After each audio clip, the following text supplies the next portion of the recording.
filana IGP Sapelle miaraka amin'ny Reverend sy Pasteur Mones.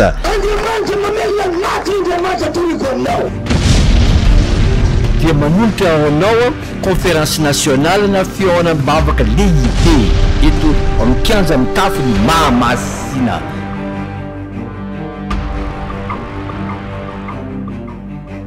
Ny tanana tapaka dia sitrana, ny clavicule tapaka sitrana.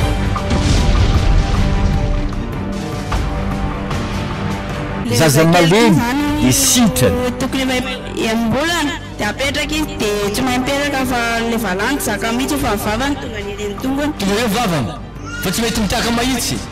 Apetraka hoe farily, apetraka amin'izay io.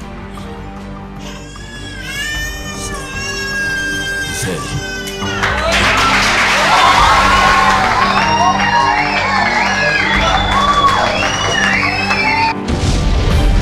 Zaza be tratra ila dia sitrana. Manina mo tratra ny zanako aty? Nilan lehibe moa nilan kely. Nanao testa ihany nandritrin'herinao. Dia tsy maintsy mijory vavolombelitsika amin'ny lahady a. Fa testetsia mitovy tena mitovy tsara izy zao tsisy an'levanao ohatr'izao intsony fa mahitsy tsara.